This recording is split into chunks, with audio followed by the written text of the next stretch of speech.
तो नमस्कार, welcome to our channel Vishal sir SST. कैसे हैं आप लोग? मैं विशाल शर्मा। आज हम पढ़ने वाले हैं वर्ल्ड हिस्ट्री का ऐसा टॉपिक जो सीबीएसई क्लास 10th में दिया हुआ है। उसका नाम है यूनिफिकेशन ऑफ इटली। इटली वो स्टेट जो आज आप देखते हैं, वो कंट्री जिसको आज आप देखते हैं जॉर्जिया मेलोनी जहाँ की प्राइम मिनिस्टर है और मोदी जी के और उनके मीम्स भी बनते हैं। वो कंट्री जो एग्जिस्ट आज करता है उस वक्त कैसा था और किस तरह से, किस प्रोसेस से वो पूरा बना, उस प्रोसेस को आज हम पढ़ेंगे। ये वीडियो जो है आप पूरा देखिए, तभी आपको समझ में आएगा। और अगर आप पूरा वीडियो देख लेते हैं और अगर आपको ये टॉपिक समझ में आ जाता है तो मैं आपको गारंटी देता हूँ आपके 3 से 5 नंबर पक्के हैं, क्योंकि यहाँ से 100% एक क्वेश्चन बनता है। तो शुरू करते हैं। Unification of Italy. देखिए, आज का जो इटली है वो उस वक्त जब आप बात करेंगे 19th सेंचुरी में, मिड 19th सेंचुरी में, तब 7 स्टेट्स में डिवाइडेड था। It was divided into 7 states. 7 states की बात करेंगे आप तो ओनली एक ही स्टेट ऐसा था, it was under the control of Italian king. यानी इटालियन जो डायनेस्टी है वहां का जो खुद किंग था उसके कंट्रोल में पूरा इटली नहीं था, केवल एक ही स्टेट उसके कंट्रोल में था और उसका नाम था सर्डिनिया पिडमोंट। सर्डिनिया पिडमोंट एक state, it was in the control of Italian dynastic king. तो ये इसके कंट्रोल में था। इसके बाद में अगर आप बाकी के स्टेट्स देखेंगे तो वहां जो है नदर्न जो पार्ट था, it was under the control of Austrian Habsburg empire.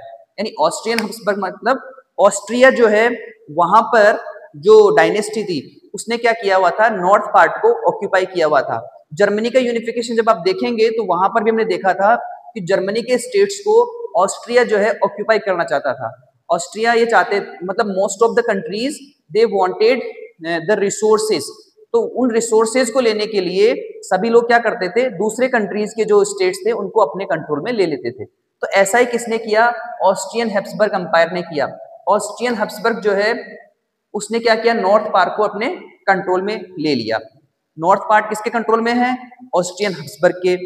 एक ओनली एक स्टेट है सर्डिनिया पिडमोंट, वो किसके कंट्रोल में है, इटालियन डायनेस्टी के कंट्रोल में। जो सेंट्रल पार्ट है ये है आपका पोप के कंट्रोल में।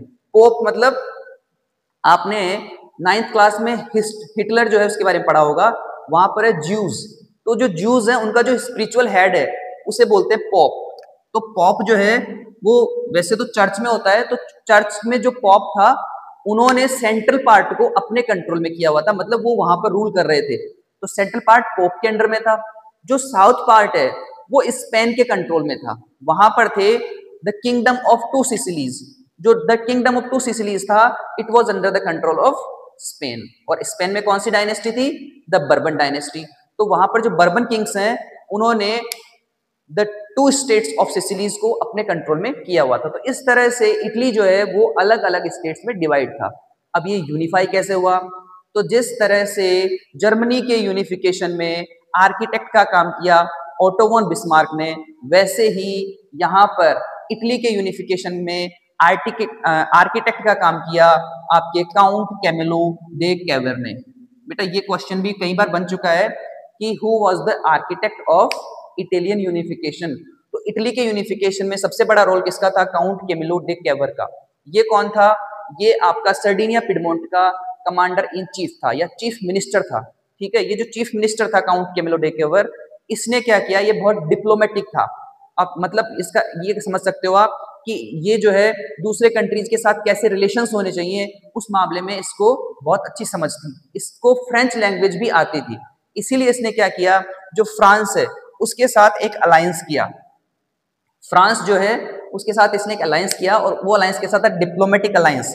डिप्लोमेटिक मतलब कि हमें हमारी कंट्री का जो फायदा है वो लेने के लिए हम किसी दूसरे कंट्री से हेल्प लेते हैं, और जब हमारा काम हो जाता है तो फिर हम उससे ज्यादा रिलेशंस रखते तो हैं, लेकिन हम अपने आप को, अपनी जो चीज, हम जो हमारा जो फायदा है ना वो कैसे करवाना है किसी से, उस चीज के लिए करते हैं।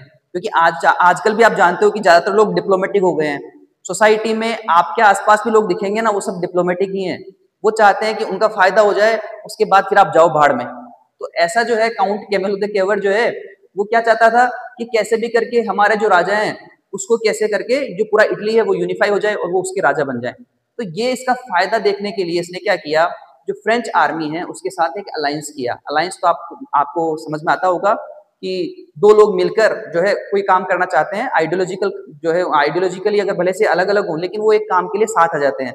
तो इसने क्या किया, फ्रेंच आर्मी से अलायंस किया और फिर सर्डिनिया पिडमोंट की आर्मी के साथ मिलकर फ्रांस की आर्मी ने ऑस्ट्रियन हैब्सबर्ग अंपायर जिसकी हम बात कर रहे थे, नॉर्थ पार्ट जिसके कंट्रोल में था, उसको इन्होंने हरा दिया। They defeated the Austrian army इन 1859। 1859 में जब ये इनको हराया तो ये पार्ट किसके अंडर में आ गया, वापस से सर्डिनिया पिडमोंट के कंट्रोल में आ गया। अब बचा आपका सदर्न पार्ट। तो जो सदर्न पार्ट था it was under the control of Spanish king. तो बर्बन जो किंग थे स्पेन के, उनके कंट्रोल में था। वहां पर गुजिप गैरिबाल्डी, देखिए 3 लोग जो हैं वो सबसे इंपॉर्टेंट हैं इटालियन यूनिफिकेशन में। एक तो आपका क्या नाम है, काउंट कैमिलो दे कैवर, इसके अलावा है गुजिप गैरिबाल्डी और एक गुजिप मैजिनी का नाम भी आपको याद रखना है। गुजिप मैजिनी जिसने यंग इटली और यंग यूरोप 2 सीक्रेट सोसाइटीज बनाई थी। देखिए कोई भी काम जो होता है ना वो एक आदमी के बस की बात नहीं है, बहुत से लोगों का, जैसे इंडियन अगर आप इंडिपेंडेंस की बात करें तो ऐसा नहीं है किसी एक आदमी ने जो है चल के देश को आजाद करा दिया। देश को आजाद कराने में एक एक बच्चे का जो है बहुत बड़ा कंट्रीब्यूशन है। उस कंट्रीब्यूशन को भले ही हम भूल जाएं लेकिन कंट्रीब्यूशन जो है वो तो रहेगा, उन्होंने जो किया ना वो चीजें तो आपको याद रखनी पड़ेगी। तो ऐसा ही जो है यहाँ पर हुआ। गुजिप मैजिनी जो है वो नेशनलिज्म के लिए बहुत सालों से लड़ाई लड़ रहे थे। आपने गुजिप मैजिनी के बारे में भी पढ़ा होगा। गुजिप मैजिनी जो है एक ऐसा रिवोल्यूशनरी था जो चाहता था कि जो कंजर्वेटिव्स हैं उनसे पावर छीनकर डेमोक्रेटिक कंट्रीज बना दी जाए और सबको जो है इक्वल पार्टिसिपेशन सबका हो गवर्नमेंट में, ऐसा चाहने वाला था गुजिप मैजिनी। लेकिन बाद में क्या हुआ कि कंजर्वेटिव जो है वापस सत्ता में आ गए, वापस रूल करना स्टार्ट कर दिया, तो इन लोगों को छुपकर काम करना पड़ा। इसीलिए उन्होंने क्या बनाई, सीक्रेट सोसाइटीज बनाई। तो उन सीक्रेट सोसाइटीज को बनाने वाला कौन था, गुजिप मैजिनी। तो उसने यंग इटली एक सोसाइटी बनाई थी, मतलब वो चाहता था कि इटली क्या बन जाए, एक यूनिफाइड नेशन बने। तो एक तो गुजिप मैजिनी हो गया, एक आपका गुजिप गैरिबाल्डी। अब गैरिबाल्डी ने क्या किया, गैरिबाल्डी जो है वो था साउथ पार्ट में, तो उसने सदर्न पार्ट में क्या किया, जो लोकल पीजेंट्स थे उन सभी को आर्म्स प्रोवाइड करवाए, वेपन्स प्रोवाइड करवाए और एक आर्मी बनाई। और उस आर्मी ने, यानी कि जो लोकल लोग थे उनको उसने क्या किया, प्रोवोक किया कि अपनी आजादी के लिए लड़ना है, हमें हमारी कंट्री को यूनिफाई करना है, स्पेन को यहाँ से निकाल के दूर भगाना है। ऐसा उसने क्या किया, लोगों को सिखाया। तो ये बातें जब लोगों के दिमाग में बैठ गई तो वो सब उसके साथ मैदान में आ गए और सब मैदान में आकर उसके साथ लड़ने के लिए चले गए। तो ये सब काम क्या किया, गुजिप गैरिबाल्डी ने किया। साउथ सदर्न जो पार्ट था वहां पर 1860 में गुजिप गैरिबाल्डी ने स्पेनिश रूलर्स को उन लोकल लोगों के की आर्मी से साथ लेकर उनको हरा दिया और हराकर उनको वहां से बाहर जाने के लिए मजबूर कर दिया। They move out from the south Italy, वो वहां से चले गए, बाहर चले गए। अब क्या रहा, आपका साउथ पार्ट जो है गुजिप गैरिबाल्डी ने आजाद करा दिया, जो नॉर्थ पार्ट है वो काउंट कैमिलो दे कैवर ने फ्रेंच आर्मी की हेल्प से आजाद करवा दिया।